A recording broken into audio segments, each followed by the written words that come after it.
and today I'm going to show you how I made this handle for my carving axe that I forged a few weeks ago. This is quite a short handle, but the process of fitting the handle to the eye of the axe is pretty much across the board, so you should be able to watch it and apply it to any rehandling needs that you may have. The most important thing when you're choosing a piece of wood is you want the grain to run straight through from the tip of the handle all the way through the head of the axe, because that's where the strength of the wood comes from. If you were to cut this out of, for example, like cross grain, and these were the lines going this way, then your axe would be extremely fragile, and the first few whacks that you did with it, it would crumble. So the way that I tell that the grain is running through is I literally just look at these lines, and as long as a few of the lines run through the entire piece of the wood, I know I'm good to go. Similarly, I do the same thing with spoon handles.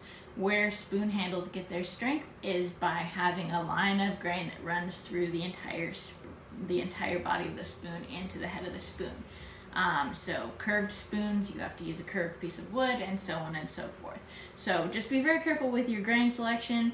Cut it out on the bandsaw, and then you're ready to do your shaping.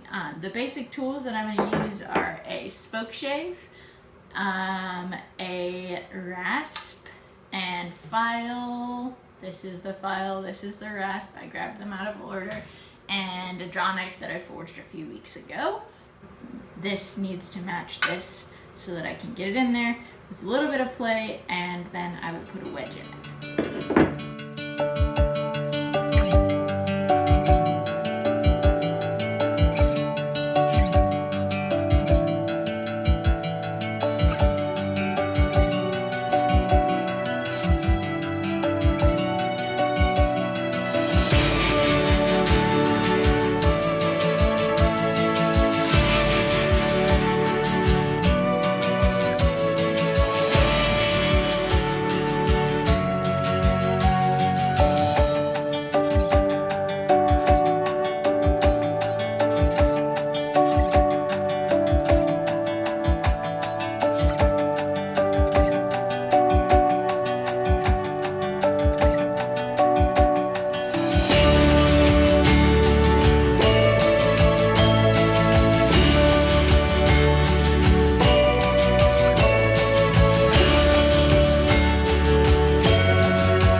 Because you're going to put a wedge in there. So as I'm fitting it, I can look and see where the wood is getting pinched, because then I know where there's a high point in the wood and where I need to continue to remove material.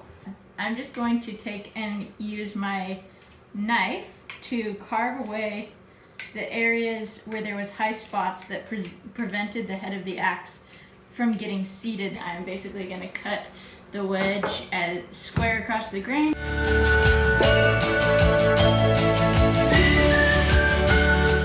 You want to get your wedge in place, and then set your head over like this, and then you use a mallet and let gravity do its work. You know what, I don't really actually love the way that this is seated, so I'm gonna take it out. Alright, if you're a dummy like me and you set the head before you were 100% sure it was actually ready to go, you can take the head off by setting two pieces of wood, because you really want to protect the head of the axe. And I have the back just leaning on a scrap piece of wood and the front leaning on another scrap. And I'm going to take a straight punch. This is the same shape as the head of the, oh hi kitty. And I'm going to just give it a couple gentle taps to free it from there.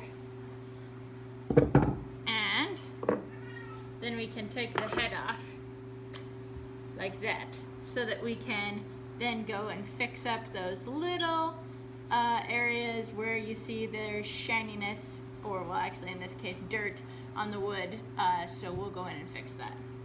Okay, so we have adjusted our fit.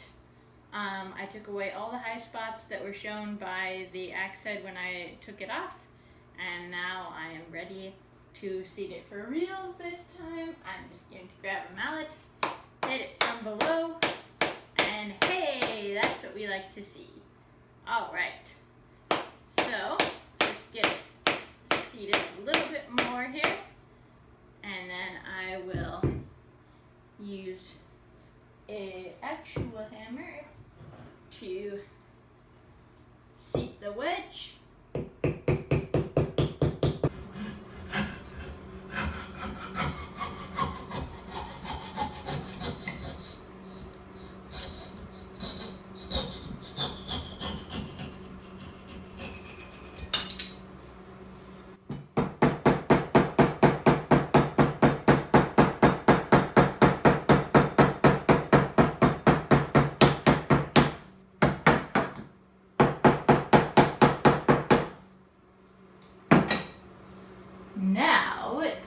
Now I can clean it up with my knife.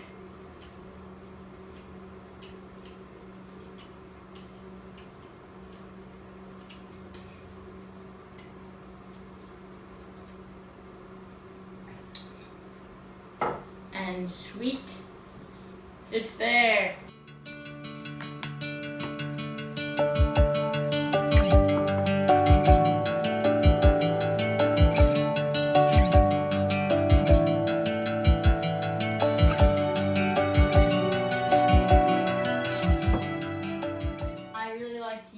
Flax oil for most things. Flax oil is organic, it's easy to come by at any health food store or on Amazon, and I mean, it just brings out the life in so many pieces of wood. I love the way that it looks. I love the way this little handle came out. The end grain is always the thirstiest, and of course my metal isn't going to be sad if it gets a little flax oil in it either. Whee! Yes! This is a new channel. I really appreciate you taking the time to watch this. Please subscribe, leave a comment. I'm always looking for new projects that people want help tackling. And yeah, thank you so much for watching.